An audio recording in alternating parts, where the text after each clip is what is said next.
Hello traders, Greg here with a market update.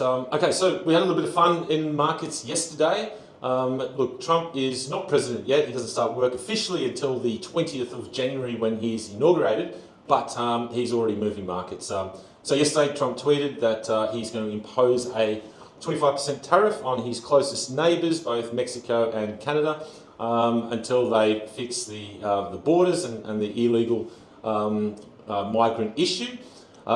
And markets reacted immediately. So we saw the US dollar spike up, and we also saw equities get hit lower.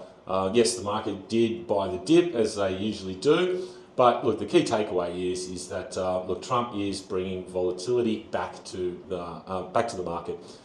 So as a trader, you need to be aware that the game has changed. That at any stage, a Trump tweet can and will move markets. So you need to be on top of social media and watching headlines for the next 4 years, which is going to be a lot of fun. Okay, so moving along, this week is a short week. Obviously, we've got Thanksgiving holiday coming up in the US on Thursday, where markets are closed, and most traders take Friday off as well in the US. But before that, today we actually do have a bit of action.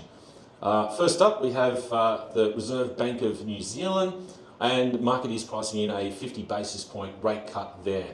Look, I would suggest that rate cut is actually priced in, so I don't think we're going to see a big move in the Kiwi, but it is significant in that the RBNZ is going to be cutting rates from 4.75% down to 4.25%. Now, the RBA cash rate is at 4.35%, which means that if the RBNZ does cut by 50 basis points as expected, for the first time in a couple of years, we will have an RBA rate that is above RBNZ. Yes, only by 10 basis points, but the bottom line is that it is the first time that we will see a positive differential between the RBA and the RBNZ for the last couple of years. So what does that mean? It means that you cannot be selling Aussie Kiwi now. Aussie Kiwi is certainly now a standout buy for higher levels on the back of that positive interest rate differential back to the RBA. Okay, talking about the RBA, we do have today some Aussie CPI numbers.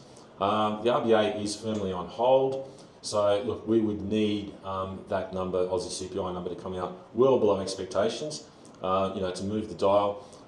There is one RBA meeting left, 10th of December, and obviously, as we said, RBA firmly on hold, and the next meeting is in February. So if we were to see any movement in the RBA, it would be probably early next year.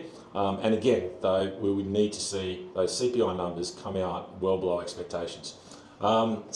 We also have some very important numbers out in the US tonight. We have PCE inflation data. Now, this is the Fed's preferred inflation numbers. And again, the key takeaway here is that we have one more Fed meeting at the end of the year on the 17th of December. Market is a coin flip, 50-50, whether or not they will cut rates by 25 basis points before Christmas. And I would suggest, again, that we would need this number to come out below expectations, to ramp up the probability of, the Fed actually cutting rates before Christmas. But the market expectations is for this PCE data to come out slightly above the previous month. So, the market is not expecting a lower number for that. And obviously we will see bond yields react on the number at the moment. Obviously bond yields in the last month have had a big spike higher, and obviously if the number comes out above expectations, those bond yields will obviously trend higher again, and that will also be very positive for the US dollar. So tonight obviously some volatility ahead of us. Good luck with your trading, and we will check back in with you shortly.